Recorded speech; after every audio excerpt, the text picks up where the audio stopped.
ఈ వీడియో అయితే ఈ ఎండలకి సెగకేమో ఆగిపోతుంది.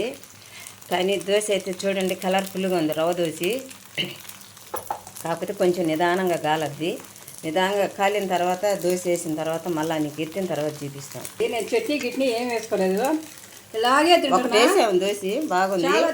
కానీ ఇది ఇంకా కొంచెం బాగా కాలిన తర్వాత తీసి అప్పుడు దోశ భలే రుచి. దానిలోకి కొబ్బరి చట్నీ ఉంది, ఏరుశనగ పప్పు చట్నీ ఉంది, టమోటా చట్నీ ఉంది, అన్నీ కలిపి చూపిస్తాం. రవ్వ దోశ మీద కోడిగుడ్డు.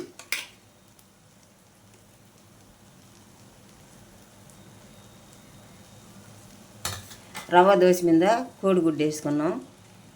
ఎగ్ దోశ అంటారు కదా, అలాగే రవ్వ కోడిగుడ్డు దోశ. ఆయిల్ అయితే బాగా పోసుకోవాలి దండిగా. మంట అయితే ఐలో పెట్టుకోవాలి, సిమ్లో పెట్టుకోకూడదు. అప్పుడు ఎర్రగా చక్కగా బాగా కాలద్ది. అయితే దీన్ని రెండు వైపులా కూడా కాల్చుకోవచ్చు.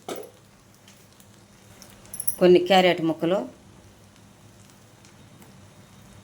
కొన్ని ఎర్రగడ్డ ముక్కలు,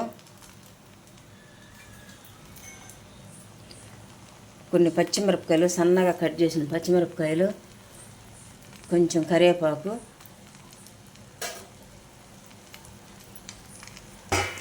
స్టవ్లో సక్రంగా ఆపు.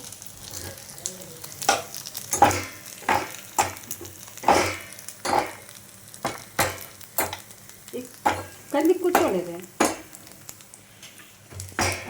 వచ్చాను కదా. అది చూడండి, రవ్వ దోశని గుడ్డేసి వెనక్కి తిరగదిప్పించాము. సూపర్గా ఎర్రగా కాలిపోయింది. ఎంత బాగుందంటే అంత బాగుంది. స్మెల్ అద్దరిపోతుంది. ఆగితే కదా ఆగట్లేదండి ఫోను. ఎక్కితే ఆన్ అవుతుంది, లేకపోతే అట్లాగే ఆగిపోతుంది.